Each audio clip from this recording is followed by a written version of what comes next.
다음으로는 우리 동국대 자율기술연구센터 박영원 선생님께서 여기서 할까요? 국방 로봇 소요 비핵 전략 및 혜택 방안이라는 주제로 알려드리겠습니다.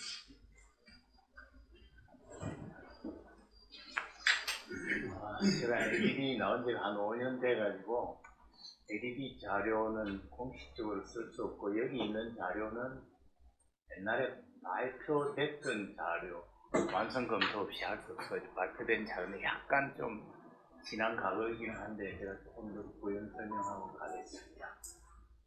약간 번개로 제가 매주 하루를 자료 만들면 못 썼는데요. 워낙 바빠가지고 조금 양해는 구합니다. 우선은 소요기획이라는 용어 정의는요, 군사 무기는 로봇이 아니라요, 반드시 군에서 수요가 아니라 소요가 나와요. 수요와 소요의 차이는, 소요는 픽스된 개념입니다. 이렇게 소요를 딱 낼 때는 기갑 부대 지금 중대가 50개가 있는데 20개 중대를 무인 중대로 편성하겠다. 그렇게 하면 벌써 대수가 딱 나오지 않습니까? 이렇게 나온 게 사실은 소요입니다. 그래서 뭐 비슷한 말 같은데 완전히 다릅니다. 그래서 군에서 어떤 무기를 쓰겠다고 하면은 무기보다 더 아까 말한 우리 회장님께서 말한 편제 이런 것들이 다 따라 나오고, 체계 개발에 예를 들어서 들어간다고 하면 크게 이거는 좀 제가 자료가 없어서 전제를 하고 가겠습니다. 기술 개발과 체계 개발이 다르는데요. 기술 개발은 잘 아시는 대로 TRL, 테크놀로지 레디니스 레벨을 쭉 올려가는 거고요. 체계 개발을 가면 이제는 시스템을 만들어야 됩니다. 뭐 어떤 기술이 있다는 거는 의미가 없고요. 만들어서 오퍼러블 해야 됩니다. 그래서 딱 체계 개발 스테이지에 딱 들어가면은 소요가 나오고요. 소요가 나오면 아까 부대 구조와 편제와 예산과 운용 유지비, 이게 제일 중요한 게 획득비가, 국방 예산이 워낙 획득비가 크니까 획득비가 나오고 병력이 몇 명이고 운용 유지비가 어떻게, 이게 전체 마스터 플랜이 나오는 상태라만이 체계를 좀 보내줍니다. 그래서 생각보다 체계 개발에 넘어가면 마치 국가에서 보면, 외부에서 보면 좀 착각이 일어나요.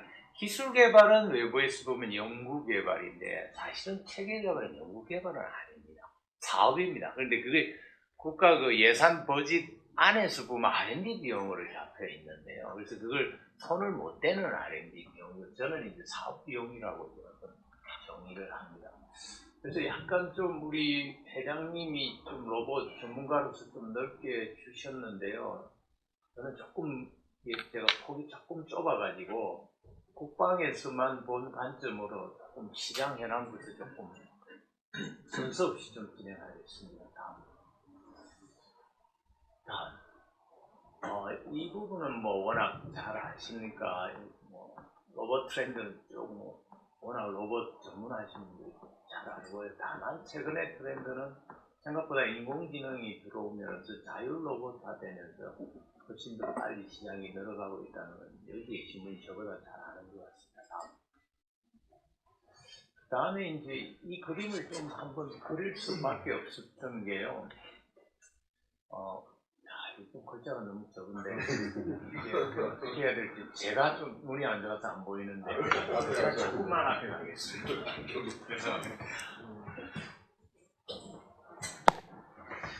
우선은 저희가 국방에서 만났으니까 놀랍게도 그림은 두고 월드 디펜스 전 세계 마켓이요.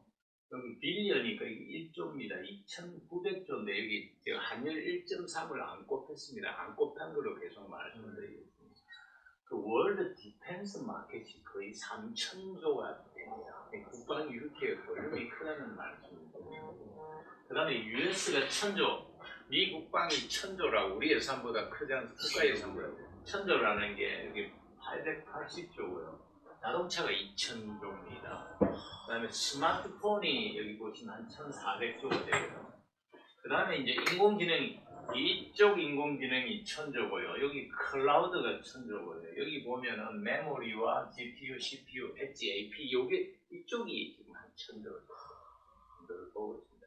그 밑에 쭉 내려가면 로보틱스가 140, 1.3 안 꼽혀진 겁니다. 141조, 서비스 로봇이 82조. 우리가 조선을 아주 크게 보는데 우리나라가 조선 강국이라서 크게 보이는 거지. 사실은 조선이 53조. ROK 디펜스가 드디어 우리나라 국내 조변이 17.6조가 왔는데 이걸로는 뭐 크게 임팩트가 없었는데 산업적으로. 그런데 수출이 20조가 왔는데 이 20조금 원래는 달성될 걸로 보는데 지금의 한번 트렌드는 국방이라는 건 단시간 1, 2년 내에 바뀌기는 좀 힘든다고 저는 보고 있습니다. 우리가 사실 뭐 이제 뉴스에서 다 유튜브에서 정확하게 뜨는데 우리 K2 전차가 독일 전차보다 명중률이 훨씬 높은 거가 이제 뉴스에 나옵니다. 저는 뭐 좀 알고 있었는데 제가 이제 20년간은 전차를 개발했고 그중에 제가 전차 속대 85%를 지kin자로 테스트를 하는데 역할을 했는데 그래서 저는 이 빅 트렌드를 따라서 우리가 앞선 방위 산업의 트렌드를 따라서 로봇을 붙여서 가야 된다 이런 것에 좀 생각을 가지고 뭐 나머지 트레인 마켓이 이렇고요.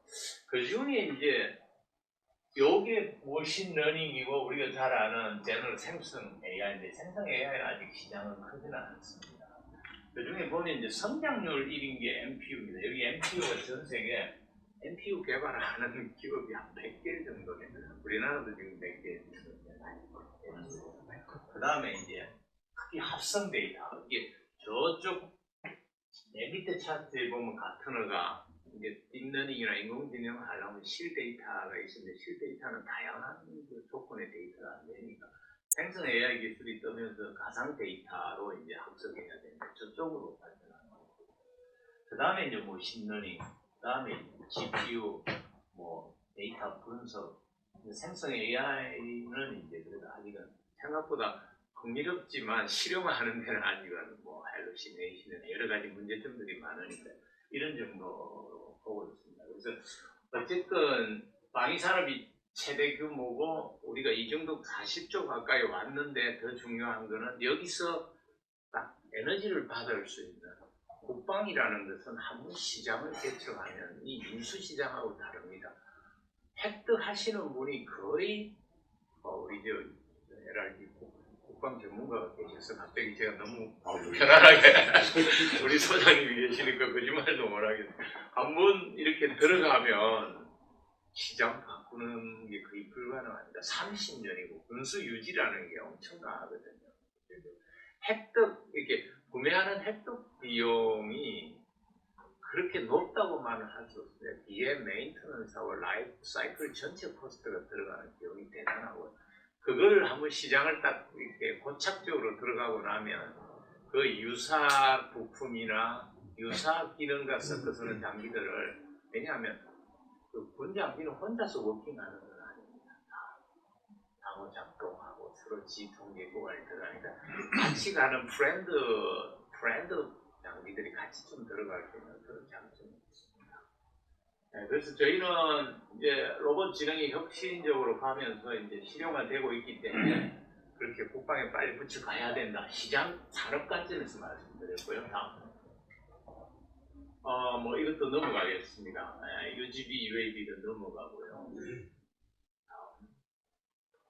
로봇 개연대 이거 조금 오래된 건데 이 뒤에 이야기까지는 안 해도 될 것 같습니다. 그래도 조금 제가 뭐 전문가님들한테 우리의 과거를 이야기 안 할 수 없는데 우리가 총을 만들 때는 진짜 저희 선배님들 전부 훌륭하십니다. 외국 박사님들, ADD 제가 처음 들어가니 다 훌륭하세요. 학력이나.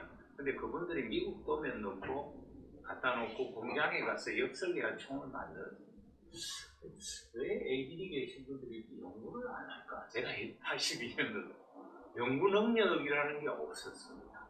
미사일 일부 빼고. 왜냐하면 아무것도 없으니까 6개월 만에 총을 만들고 포를 만들어서 자주국방만 해야 되는 거지 뭐 앉아서 논문 쓰는 거는 이거는 매국노에 가까운 사실 그런 거였고요.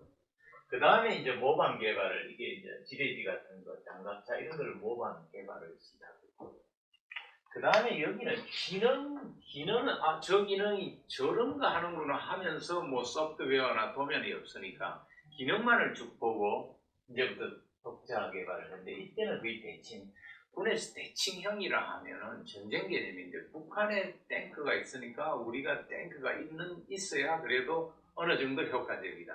그래서 이쪽은 주로 대칭형이 있고요.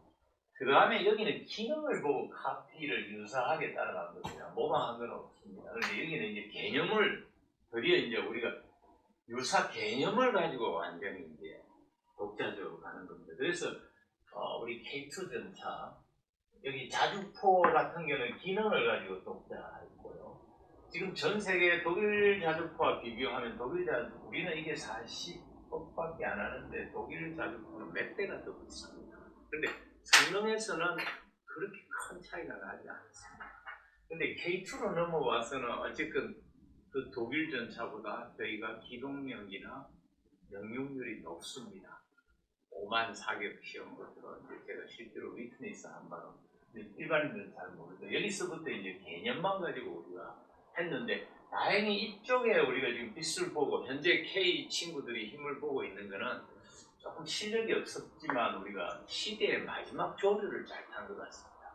왜냐하면 모든 강대국이 탱크나 이런 거는 있었는데 우리는 늦게 들어갔는데 늦은 시점에 디지털 시대를 그냥 착 저희가 마주한 거고 우리나라 사람이 속도가 빠르지 않습니까? 그러니까 이게 다른 어느 나라 전차보다 디지털화가 잘 돼 있고 디지털화가 잘 되니까 명중률이 다 있어. 예를 들어 미군 방정식을 단도를 정확하게 풀어서 그냥 되게 사격하거든요. 그러니까 생각보다 참 잘 맞습니다. 이게 이제 우리가 현재 디스를 보고 있는 거예요. 그러면 이제부터는 카피할 나라가 없습니다. 지금부터는 정말로. 그래서 지금부터는 이제 창의적으로 가야 되는데 물론 기존에 있는 전차 장갑차 자주포 이런 거를 대칭형도 가져가야 되지만 이제 비대칭형 정말 개념을 비대칭 뭔가 꼭 전차가 있어야 되느냐 하는 것부터 이런 비대칭형으로 가야 되는데 저희가 마주 한 게 국방개혁 국정공하고 이제는 다시 4차 산업 잘 알고 계시는데 이제는 국방이 미국과 같이 단순히 나라를 지키는 걸로서 국가의 돈을 이제 투입할 수가 없는 이게 컨센서스입니다. 그럼 뭐냐? 이것도 산업화로 아까 보셨다시피 조성 규모 조금만 있으면 전 세계 조성 규모로 제 느낌에는 뭐 NRG 같은 데 예측하고 있겠습니다만 지금 K 쪽 전차 장갑차 이런 게 아니라 그 뒤에 있는 사실 미술은 대단합니다. 공개가 다 안 돼서 그렇지 엄청납니다. 이런 것들이 쭉 올라가면은 전 세계 조선을 넘어가는 날이 얼마 안 남았다고 보고 있습니다. 그래서 이걸 이제 문제를 산업화로 봐야 되는 거하고 그 다음에 이제 미국은 국가 R&D 54%를 국방에서 투자하잖아요. 그분들은 국방만을 위해서 안 합니다. 국가 사이언스 테크놀로지를 하는 우리도 이제는 이 내셔널 사이언스 테크놀로지 관점에서 국방을 같이 봐야 되고 그 다음에 위원장님 말한 대로 이렇게 국가 돈을 투자하면은 다 사는 왜냐하면 민수는 뭐 10년을 놓고 이렇게 개발하기는 힘들지만 국방은 소요가 딱 나오면 10년을 딱 부품 개발까지 다 준비합니다. 예를 들어서 게이트 전차를 이렇게 수출한 뒤에 공로가 뭐냐면 우리가 내부적으로 선언을 했습니다. 노이에 그러니까 이 전차 자체를 수출하는 게 중요한 게 아니라 어떤 부품도 외국에 의존하는 게 없어요. 그러니까 좀 힘들었지만 힘든 것보다 개인이 힘든 것보다 리더들이 이 생태계를 잘 조성해서 부품 산업을 같이 갑시다 다 같이 처음부터 아니 나는 이 사업 성공 이게 제가 2,800억을 썼는데요. 문화가제 중에 제가 돈을 제일 많이 썼습니다. 디지털. 그 당시 나이가 조금 젊어가 사업 책임자는 아니었는데 자기가 잘하는 것보다 국가 생태계를 잘 만들어 갑시다 했을 때 아이 뭐 그거 다 필요 없고 나는 국가에서 돈 가지고 사업만 성공하면 된다는 이런 사업 책임자 마인드였으면 오늘날 게이트 전차는 안 왔고요. 반드시 우리가 세계 최고 전차를 만들 거고 선언을 했습니다. 제가 이거 언약, 제 개인의 약속과 조직과 국가의 약속을 제가 지킨 건데 이 게이트 전차는 반드시 언약을 했고 그리고 같이 있는 오늘 우리 회장님이 이런 자리에 계신 분들까지 좀 마음의 언약을 하고 갔던 이제 그런 작품인데요. 이제는 이 모든 것들을 가지고 과거도 버릴 수는 없고요. 이제 미래 국방을 새로운 이제 미래 국방을 담아야 되는데 그래도 그 아이템 중에 가장 중요한 것이 로봇이 아닐까라고 우선은 현재 조건이 돼서 우선 그 프레시던트를 받는 걸로 생각하고 있습니다. 국방을 하지 않는 분께 제가 도대체 국방이 너무 미술도 있고 너무 넓어 보이는데 이걸 원페이지 오버뷰를 좀 한번 해본 겁니다. 요 뒤에는 위성에서부터 공중, 지상, 해양까지 모든 것들이 유인해서 무인화된다는 거고요. 그 다음 가장 이해가 쉬운 게 모든 웨폰은 플랫폼이 있고요. 자체가 있고 그 위에 웨폰이 있습니다. 기관총이 있고 뭐 대전차 미사일이 있고 그 위에 센서가 있습니다. 센싱이 있고 그 다음에 임무장비라 하면 군에서는 뭐 총 같은 게 다 거기 들어가는 것들이 다 임무장비. 약간 이제 용어가 생소하긴 하지만 조금 저희가 국방을 공략하려고 하면 이 부분에 일반화된 용어입니다. 그 다음에 이제 통신, 전자전 이거 어쩔 수가 없습니다. 다 전자전으로 무력화해야 되고 통신을 무력화해야 되고 또 그에 대한 NT가 생각보다 치열합니다. 그렇게 해야 되고 그 다음에 그 시스템이 뭐든 간에 운용하고 제어해야 되는데 이것이 일반적으로 커맨드 앤 컨트롤의 C4까지 가는 걸 이렇게 쭉 펼쳐놓고요. 그 다음에 하늘에서부터 우주무기와 이제 이거는 공간으로 지금 제가 정리를 했습니다. 높은 우주에서, 항공에서, 지상에서, 해양에서 이거는 이제 사이버 쪽을 이렇게 적었고요.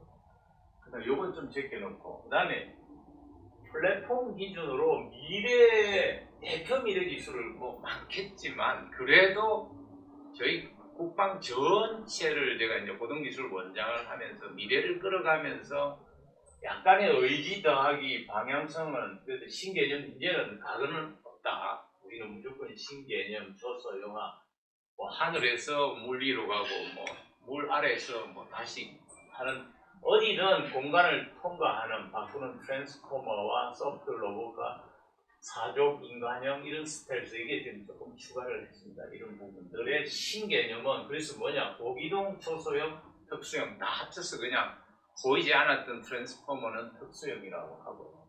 그 다음에 이쪽 라인이 웨폰입니다. 멀리 가야 되고 치명적인 정리를 해야 됩니다. 그래서 극초음속 이게 이제 사실 요즘 최근에 일본이 좀 쇼크를 주고 있는데 고에너지 정밀 유도 관계역 센서 지향성에는 이게 레이저 무기 쪽이고요.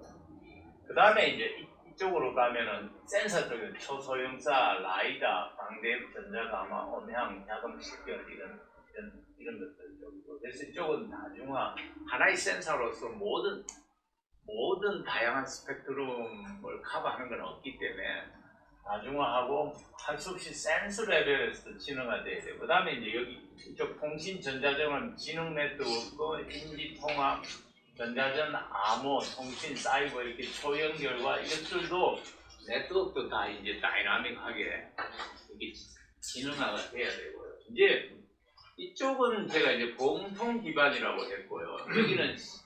여기는 신개념이고 요거는 공통 적용 약간의 요소에 가까운데 여기가 이제 드디어 인공지능, 빅데이터, 클라우드, 군집진행이 와서 전반적으로 무인화, 자율화, 군집화로 가야 되는데 지금 당장 좀 이머징 테크놀로지로 가야 되는 거는 위성은 지금 이게 빨리 실현되고 있습니다.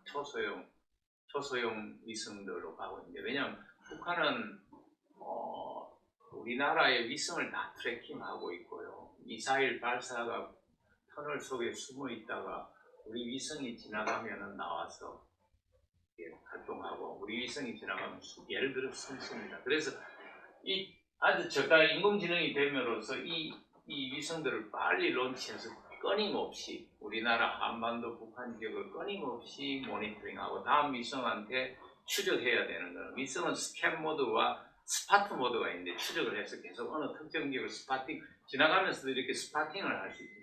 이런 것들을 이제 전체 군집으로 위성을 운용하는 거기에 AI, 빅데이터, 클라우드가 같이 좀 들어가야 돼요. 그 다음에 공중은 뭐 잘 아시는 대로 무인 자율, 군집 이것도 이제 많은 그림에서 보셨고요. 지상도 무인 로봇인데 그동안 조금 다른 분야가 레이저 무기도 지금까지 웨폰을 바꾸는 게 약간의 좀 화계 기술이라고 할 수 있습니다. 그래서 이건 지금 체계 개발 우리도 우리나라 체개발 가서 거의 미국, 중국, 뭐 저희 나라 정도가 지금 세계를 좀 리딩하고 있는 그런 거고. 그 다음에 이제 이쪽에 보시면 해양도 역시 무인, 그 다음에 이제 특수, 이제 잠수함이나 이런 보이지 않는 특수 분야라고 생각하시면 되고, 해양 센서. 이 해양 같은 경우는 깜깜하니까 센서의 개발은 플랫폼도 중요하지만 센서의 개발은 중요하고, 그 다음에 이제 사이버가 이제 복잡한데 이런 게 이제 AI 기술로 능동 탐지하고 이런 것들이 자율적인. 그래서 국방이 무지 많은데 그 플랫폼이 뭐든 간에 요렇게 좀 우선 원페이지 오버뷰, 미래를 보고 이렇게 오버뷰를 하고요. 그래서 기존에 이렇게 스페이스, 에어 이렇게 같은 것들이 이걸 전부 위성도 다 무인이네. 이렇게 전체는 무인화로 가는데 개념은 자율 로봇에서 티밍을 하거나 이제 티밍할 때는 유무인 합동 개념이라고 하는데 사람이 한 명 좀 더 전체 관장하고 지시 통제하고 로봇을 하나의 뭐 노예처럼 하는 하나의 병사 정도로 생각하면 돼요. 병사가 전체를 전장에서 볼 수가 없는데요. 어차피 지휘관이 전체를 보니까 병사와 하나의 로봇을 대체를 시키고 나면 그 위에 티밍하고 이제 스와밍을 해서 이제 우크라이나 전쟁에서 보셨습니다. 아주 저가로 왕창. 예를 들어서 1조 원 하는 이지스를 드론 30대가 마구 공격해서 하면은 드론이 옛날 같은 바보 같을 건데 지금은 너는 레이더, 너는 안테나, 너는 지수하면 AI 기술이 되니까 그대로 정확하게 포밍할 수 있습니다. 예를 들어서. 근데 그런 기술이 됨으로써 이 스와밍 기술이 아주 뭐 이미지 센서 하나 가지고 고가의 안에 프로세서나 이런 거 없더라도 이렇게 롱 딜리버리 하는 미설이나 드론에서 더 가까이 가고 거기가 아주 작은 뭐 드론이나 작은 미설이나 똑같습니다. 그렇게 보내면 이제 방어, 일조 시스템을 방어할 수가 없습니다. 그래서 이 소환 개념이 좀 중요한 개념이고요. 지혜공 협력하는 운용 개념 뭐 그림이니까 이거 넘어가겠습니다. 그 다음에 이제 조금 우리가 국방 로봇의 분류 체계를 기존의 IFR에서 출발을 해서 이렇게 와가지고 옛날에는 차량형 이제 이렇게 웨어러블 휴메노이드 뭐 이렇게 바이오미메트릭 뭐 이렇게 분류해서 이걸 제가 한 15년 정도 요 위에는 있었던 거고 이걸 좀 사용했는데 앞으로 우리가 미래 국방을 잘 하기 위해서 약간의 좀 분류 체계를 분류부터 바꾸고 좀 접근을 해야 되지 않느냐 싶어서 우선은 기존에 있던 것 그라운드와 머리타임 해양 로봇과 에어인데 여기에 고착돼서는 안 되겠다. 그래서 저는 이제 컴플렉스 뭐 이름도 없던 건데 정리를 좀 해봤습니다. 그래서 트랜스포머, 그래서 에어 투 서피스, 뭐 서피스 투 랜더 이런 개념을 하나 집어넣고 가자 카테고리를. 그 다음에 이제 컴플렉스 티밍, UAV만 이렇게 여러 대 다니는 그런 컴플렉스 티밍이 아니고 지상의 로봇과 UAV가 뭐 이렇게 컴플렉스화 되면은 컴플렉스 팀이고 호모지니어스한 거 여러 대가 아닌 컴플렉스 스와밍 개념, 스와밍 플러스 컴플렉스 스와밍 이걸 카테고리화 하면서 이 기술이 창의적이고 도전적이고 이제는 전 세계 누구한테도 카피할 것은 없습니다. 그래서 이것도 학계의 기초 장위 기술에서부터 우리가 시스템까지 좀 같이 이제는 가야 되지 않느냐 해서 이게 정답은 아닙니다만 분류체계를 좀 만들어 놓고 좀 우리가 기획을 좀 해보자 하는 관점에서 만들었고요. 이 분류체계는 지금은 제가 약간 개념만 잡았고요. 우리가 앞으로 우리 회장님께서 기획을 해서 국방에서 필요한 뭐 예를 푸드 로봇이다 뭐 등등등이 다 식별되고 나면 그 전체 소요를 놓고 다시 한번 완전히 엎어서 재분류하고 그리고 그걸 놓고 이렇게 우리가 개발 공략하고 로드맵을 만들어야 되지 않느냐 하는 그런 생각을 가지고 있습니다. 그래서 이제 앞으로 우리가 이거는 전혀 정답은 아니고요. 앞으로 이제 조사, 소요, 그 다음에 기획하는 데 기반이 되고 나서부터 이것들은 마지막에 우리는 미래를 위해서 이렇게 재분류할 거다. 지금 시장의 규모가 이렇게 크니까 여기에 맞게 분류하는 게 아니라 분류 체계를 미래에 갈 길을 놓고 아직도 시장이 없지만 이런 로봇이 등장할 거다 놓고 분류까지를 만들어서 좀 공략하기를 저는 기대하는 바입니다. 그러나 아키텍처와 이런 기술의 아키텍처와 그걸 포함한 전체의 어떤 국방은 전투를 해야 되는 겁니다. 그 전투의 패러다임에서부터 같이 가지 않으면 절대 안 되기 때문에 이제 패러다임 시프트가 어떻게 가고 있는지 이거는 기술만의 이야기가 아닙니다. 전쟁의 전투의 패러다임. 그래서 제일 먼저 지금까지 국방에서는 20년간 사용한 게 뭐냐면 네트워크 센트릭 워페어. 되게 역할을 해왔어요. 네트워크가 안 되니까 뭐 혼자서 해가지고 전쟁을 잘할 수가 없습니다. 그런데 이제 네트워크 위성까지 이제 쭉 올라가고 우리가 중요한 장비는 뭐 백업, 트리플 백업 뭐 이렇게 다 되어 있습니다. 항시 네트워크 공격을 받기 때문에. 그래서 제가 4년 전에 이제 육군 총장님이 동의를 해줬습니다. 총장님, 네트워크 센트릭 워페어 이제 지겹습니다. 미래를 위한 패러다임으로 갑시다. 그렇게 해서 총장님이 좀 동의를 해주셨는데 김영훈 총장님이 앞으로 쓰기로 그때 이제 국방개혁 자문위원으로 이렇게 인텔리전스 센트릭 워페어로 갑시다. 아 좋다. 그렇게 가겠습니다. 자 그런데 그것만으로는 안 되겠습니다. 이렇게 위성에서부터 이렇게 많은데 이제는 전쟁을 하려면 혼자 해가지고는 안 되니 모자이크 워페어 다 지혜군 다 협력해야지. 눈은 하늘에서 받아주고 웨폰은 다른 내가 꼭 웨폰을 내 로봇 안에 모든 웨폰을 다 가지고 모든 눈을 가질 수가 없습니다. 그걸 협력을 해야 됩니다. 그래서 이제 모자이크 워페어 그럼 멀티 스페이스 모자이크 왜냐하면 위성이 옛날에는 위성의 센서가 거의 전략 레벨이었는데 지금 가면 이제 그 정도면 작전을 위한 전술 레벨의 초소형 위성들이 쭉쭉 올라갑니다. 그러면 이 전체가 위성으로부터 지금 멀티 스페이스 이 모자이크 워페어로 가는 이 큰 그 패러다임을 우리가 인지하고 뭐 로봇만을 그게 모든 걸 다 집어넣어서 만드는 이게 스투피드한 로봇이 이렇게 주위에 도와주는 것들이 많다는 것을 봐야 될 거예요.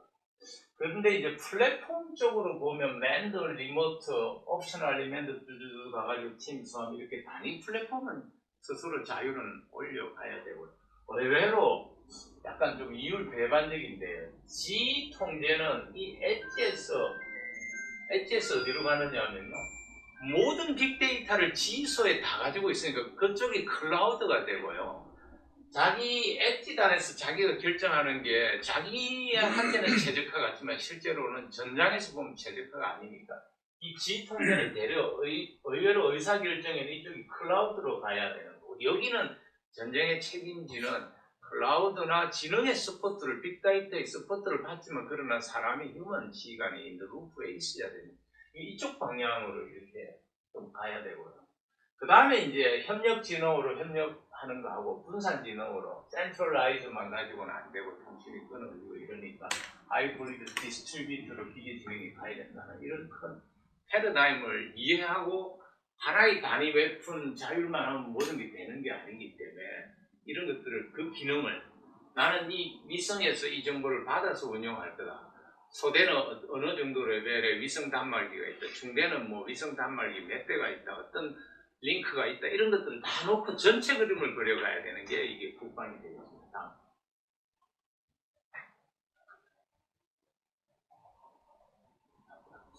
그 다음에 요건 뭐 좀 제가 2005년부터 우리나라 국방 로봇을 처음에 이제 6개월 만에 1000명 앞에 이제 국방 로봇을 전념하지 않았던 사람으로 전차 개발을 거의 마치고 6개월 만에 1000명 앞에 데모를 시작한 게 이 로봇인데요. 그렇게 해서 제가 한 18년간 거의 20년간 로봇을 했는데 요거는 소형 로봇 미국의 펫봇이 삼합전에 활용되는 2003년에 본격적으로 활용되는 걸 보고 사업을 시작했는데 우리가 늦게 실력이 없지만 늦게 했기 때문에 미국보다 잘해야 된다. 우리 저 대표님 계시지만 여기 하나 에어로하고 우리 유진 로봇에서 요거는 마지막에 이제 소요가 나와서 내년 후년 정도에 아까 말한 체계 개발에 넘어가는 단계고 그 다음에 이제 그때 진대인 장관님이 도와주셔가지고 이게 535 변마 로봇 6년간 제가 총괄 책임자를 했는데 의외로 공군 참모총장님이 공군 비행장 우리나라 22개 쓰겠다고 공문을 주셨는데 실용화를 공군 비행장에 실용화를 못했습니다. 마지막 원인은 기술은 아니었어요.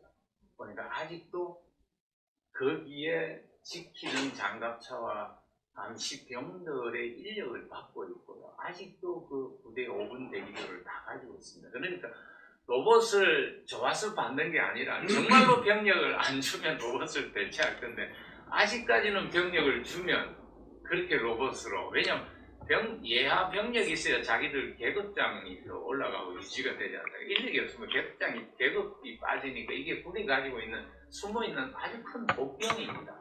이걸 넘어가는 게 없어요. 그리고 뭐 궁극적으로는 전투 로봇으로 가야 되겠다 해서 여기 430억 다중 로봇 이런 과제도 시험 개발까지 가고 마지막에 엔드-투-엔드로 AI로 해서 지능형 학습 추론으로 해서 한번 어디까지 가보는가 해서 자율 레벨 7레벨까지는 가는데 제가 정리한 건데요. 자율 레벨 7레벨이라 하면 사람이 저 플랫폼을 타고 이제 땡하고 비교하면 됩니다. 한 번도 가보지 않은 언리허설드 된 곳에 사람이 운전해 가는 뭐 100km의 평균 속도하고 로봇이 가는 평균 속도를 비교했을 때 한 70%까지 갔다는 이야기입니다. 이게 이제 7레벨이고요. 그 다음에 이제 8레벨을 도전하고 여기 이게 모든 AI를 이런 플랫폼이 있으니까 AI를 시도해봤고 그 결과를 가지고 자율 레벨은 많이 안 올라갔으면 하나 ADD가 주관해서 개발하고 있습니다만 제작업체는 하나 에어로가 되겠죠. 이게 경수색입니다. 우리가 영화에서 보면 기갑전이 맞닿으면 워낙 희생이 크니까 그 앞에 보면 옛날에 2차 대전 때 오토바이 타고 가서 앞에 감시하고 그 사이에 그게 맨 앞단에 있는 게 경수색이고요. 그 사이에 있는 게 중수색입니다. 현재 이 현재가 존재합니다. 우리나라에도 앞에 경수색이 있습니다. 중수색에는 장갑차가 좀 싸니까 장갑차이고 그 다음에 기갑은 100억 가까이 하는데 너무 희생이 커요. 그래서 이제 여기가 이 무인수색이 경수색이고 앞으로 중수색에 기갑은 100억 하는데 이거는 한 20억 내지 한 15억 만들어서 여러 대 쓰자 해서 현재 무인 기갑 중수색 과제를 클라우드 기반의 지능형 학습 추론 과제라고 해서 이게 마지막 좀 중요한 이게 멈튀기도 하고요. 이제 다른 종류의 플랫폼이 합쳐서 저 위로 가면 모든 데이터를 가지고 있는 클라우드는 전장상을 다 이해하고 있습니다. 그 클라우드 네트워크가 내려오는 상황에서 이 지휘소에서 받아서 단위 로봇을 운용하는 요 과제가 이제 마지막 단계인데 이거는 어떻게 하다 보니까 경쟁자가 없어서 제가 창업한 저희 기업에서 직접 이 과제를 제가 책임자고 기업 주도로 ADD가 주관하는 게 아니라 국기연이 관리해주고 저희 기업에서 제가 직접 이 과제를 현재 하고 있습니다. 그런데 많은 로봇 중에서 그래도 국방과학연구소가 어쨌든 비히큘라 쪽은 좀 리딩을 했고 이제는 이 기술을 다 기업으로 넘기는 단계고 그래서 여기 있는 보병용 다목적 전투, 보병을 따라다니는 수준에 좀 천천히 가고 보병의 배낭들을 한 군데 배낭들을 싣고 가는 거는 현재 하나 에어로하고 현대로템 둘 다 어느 정도 수준이 돼가지고 국방과학연구소는 관여하지 않습니다. 이제 기업 주도로 해서 이걸 배치 단계 직전 신속 시범이고 신속 시범에 성공하면 그냥 바로 배치가 됩니다. 요 단계가 있고 이제 그래서 이것도 이 플랫폼 하나 에어로가 현재 시지업체로 참여하고 있고요. 앞으로 요 부분들은 이제 기업으로 다 넘어갈 거고 조금 더 어려운 쪽은 뭐 어쨌든 ADD가 주관하는데 이것마저도 기업으로 좀 넘겨놓은 상태고요. 그래서 ADD의 이상이 이제 많이 줄었고 어쩔 수 없이 이 볼륨이 커지면 ADD의 4,000명의 대부분의 인원이 이제는 조금 언닉 이런 사업들 미술들은 오픈할 수가 없습니다. 인력들이 많이 그쪽으로 좀 가고 앞으로 이런 플랫폼 쪽은 ADD가 많은 인력을 넣기가 좀 힘든 상황입니다. 이제 마지막에 이렇게 해서 이 자율 기술이 올라가면 이 차를 어떻게 하겠느냐 하는 고민이 뭐냐면 미래는 이제 첫 번째 대안이 OMFV입니다. Optionally Manned Fighting Vehicle. 여기 말하는 파이팅 비클은 장갑차 전차를 대체하는 걸로 무인화하는 게 궁극적인 고울인데 아직은 그렇게 안 됩니다. 그래서 미국은 이렇게 좀 도망을 갔습니다. 미국이나 독일은 이렇게 도망을 갔고요. 저는 미국이 공식적으로 지상 로봇만은 대한민국이 우리 미국보다 기술이 4년 내지 5년 앞선다고 공식적으로는 있죠. 네. 그렇게 해서 그 다음에 이 전차 장갑차를 바꾸는 거하고 티밍하는 거하고 이렇게 좀 가야 되겠다. 그럼 이 미래는 어디로 갈지 모릅니다. 그래서 이제 소요기업을 제가 좀 우선은 뭐 시간을 많이 투입할 수 없었는데 우선은 소요를 식별하기 위해서는 뭔가 어떤 전략이 있어야 되는데 군에서 그래도 가장 베이스라인이 뭐냐면 어떻게 하든 전투 효과가 극대화가 돼야 됩니다. 전투 효과가 없으면 안 됩니다. 그런데 뭐 병사 한 명을 죽이는데 1,000억짜리 웨폰을 쓸 수가 없지 않습니까? 거기서 투자 효과까지를 까지를 가야 되는 전투 효과 극대화하고 여기에 힌트 받을 수 있는 거는 우크라이나 전쟁에서 자폭 무기나 자폭 USB, 유무인 복합 체계, 그 다음에 기존에 obsolete에서 버리는 것들을 이렇게 가는 쪽. 그 다음에 이제 인구 절벽에 정말 요거를 이제 협회에서 아마 분석해서 조사를 할 텐데 인구가 인력이 없으니까 인력이 많이 빠지는 거죠. 여기 지옥기 감시, 기술 방어, 여기 조리 로봇, 수송 로봇 이런 쪽들. 그 다음에 여기 보시면 지금 이 모임도 여기에 축이 하나가 있는데 이게 산업화 관점에서 좀 봐야 되는데 중국의 부각을 대응을 반드시 해야 되고 그 다음에 우리의 우위 기술이 있는 우위 기술을 유지하면서 신속 산업화, 전차, 장갑차 이런 거 자주포가 우리 우위 기술을 가지고 있으니 이쪽을 해서 가야 되는 게 정무장, 뭐 중무장 이런 계열들하고 이런 막기형과 우리가 잘 아는 게 궤도형 이런 쪽이고 그 다음에 이제 등장 기술 쭉 AI라고 좀 가정하고 융합 혁신 기반의 군집 수상력, 군집 복합도로, 군집 사종 로봇 이게 이제 병사를 좀 대체하는 요거는 뭐 제가 조금 특수한 분야라서 AI 여기 인력들이 많아서 AI 연구함 이렇게 가져왔는데 요거 하나하나는 아직은 약간의 그냥 가설의 이런 정도가 대표 주자다 이런 정도이기 때문에 요거 하나하나를 제가 앞으로 해야 될 분야이기 때문에 오늘 다 뒤에 설명하는 거는 그렇고 있는 경우가 있습니다. 그래서 그 중에서 전투 효과 극대화하는 자폭 무기 등등 외국의 상황은 어떻고 획득 방법은 어떻고 신속 예산 딜레마가 있고 이런 것들 그냥 제가 좀 나열을 했고요. 그 다음에 이제 국방개혁 가속화하면 인력줄, 국방개혁 정의 이거로 해석하기도 무조건 인력 줄이는 겁니다. 그래서 군용을 그대로 가져온 거예요. 그래서 인력이 가장 먼저 빠지는 데가 어디냐 이거는 앞으로 조사 분석해서 우선순위가 여기는 어떤 전투보다 어떻게 하든 인력 그 절벽을 해결하는 쪽에 초점이 주어 있는 기획이고 다음 말씀드린 대로 아까 대중국 우위 기술 이런 쪽들은 이건 대중국 쪽 이건 우위 쪽이니까 우리가 이렇게 좀 가야 되겠다 하는 쪽이고요. 요거는 제가 마지막 한 장을 어제 뭐 새벽 2시까지 좀 준비하다가 다시 제가 대전에서 올라온 차를 몰고 올라와가지고 마지막 준비 이게 지금 번개 하루 만에 내가 지금 해석까지는 못 갔고요. 그래서 그러면 어차피 이건 뭐 해야 되는 앞으로 여기 전문가들께서 의지를 모아서 해야 되는 걸로 보고 다음 한 장만 하고 제 생각에는 우선 이것부터 정의는 해야 되지만 남들을 설득하기 위해서 중점 전략의 세부 상세 전략을 지금도 저는 4개로 했지만 이게 5개가 되든 10개가 되든 이것도 좀 더 상세화를 해야 되고요.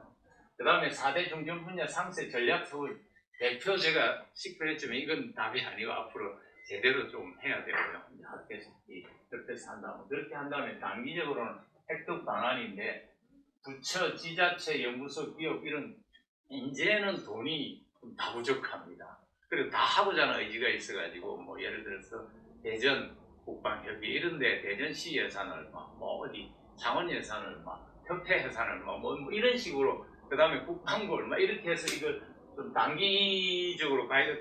국방은 단기 예산이 안 나오거든요. 그래서 장기적으로는 이런 민군이나 국방 자체 예산이나 미래 도전 이런 것들을 어떻게 획득하겠다는 걸 해서 앞으로 이제 협의체 강화 활동을 대장님 주관으로 해서 앞으로 이런 것들 하고 마지막 표준화하고 군을 설득하고 예산을 피드백받고 열심히 일하는 뭐 이런 루프를 좀 만들어 가야 되겠네요. 이야기가 길었습니다. 감사합니다.